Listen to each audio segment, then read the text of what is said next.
Communication, marketing, recrutement. Vos besoins ont des solutions vidéo avec Décideur TV, le studio. Bonjour à tous, ravi de vous retrouver pour ce nouveau Duplex Bourse du mardi 24 septembre 2013. On se connecte comme d'habitude en direct de la salle des marchés de Bourse Direct avec Frédéric Garcia. Bonjour Frédéric. Bonjour Agathe. Alors la bourse de Paris reprend des couleurs aujourd'hui, puisqu'après 2 séances de baisse, elle s'inscrit en légère hausse ce matin dans les premiers échanges. Alors comment expliquez-vous ce dynamisme ? Oui, alors on avait entamé un mouvement de consolidation sur l'indice CAC 40 depuis le début de la semaine. Donc une saine consolidation après avoir inscrit un plus annuel à 4227 points. Pour l'instant, donc on regagne 0,4%, donc on est juste en dessous des 4200 points, 4190. Voilà donc un petit regain de forme, tout simplement parce que Mario Draghi, hier président de la BCE, a laissé entendre éventuellement qu'il mettrait donc en place un troisième LTRO de manière à pouvoir stimuler le crédit et donc l'activité. Voilà, donc c'est de nouveau donc un afflux massif de liquidités envers les banques. Et puis donc par contre un petit bémol, c'est l'indice IFO donc du climat des affaires en Allemagne qui est ressorti ce matin donc à 10h pour septembre à 107,7. On l'attendait un petit peu plus élevé à 108. Voilà, donc c'est un petit peu refroidi les élans de reprise du marché. Et donc pour l'instant donc on est à plus 0,4 sans trop de direction à accorder sur cette séance.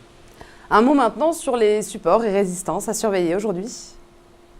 Alors hier après-midi, donc événement intéressant, c'est qu'on a comblé un gap haussier qu'on avait laissé en date du 19 septembre dernier à 4170.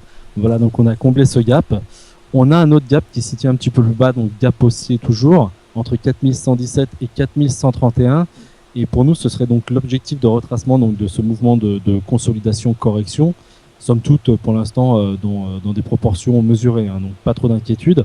Voilà, donc si on repasse en dessous de 4175, 4170, on devrait pouvoir aller voir donc cette zone d'absence de cotation du CAC 40, donc la zone des 4117, 4130. A contrario, si on se réinstalle au-dessus des 4200, c'est pour aller chercher donc le plus annuel à 4227 et surtout une résistance importante qui se situe à 4235. Alors du côté des valeurs maintenant, Total semble bénéficier de la confiance des investisseurs. Est-ce que vous pouvez nous en parler ? Oui, alors Total, comme tout le monde le sait, c'est une grosse pondération de l'indice CAC 40. Donc ça soutient pour l'instant la tendance. Elle est en hausse d'à peu près 2%. Au lendemain donc, d'une journée investisseur qui a agréablement surpris. Voilà, donc qui a réconforté les analystes, puisque ce matin, on a appris que Barclays avait relevé sa recommandation sur le titre de sous-pondéré à pondération en ligne. Voilà, donc recommandation positive pour le titre.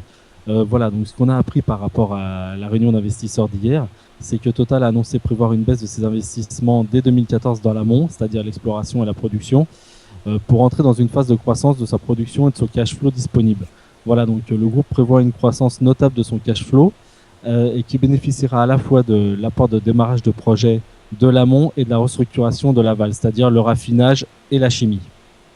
On termine maintenant avec les États-Unis. Wall Street a terminé en baisse hier, victime des incertitudes entourant la Fed. Alors, à quoi peut-on s'attendre cet après-midi à l'ouverture ?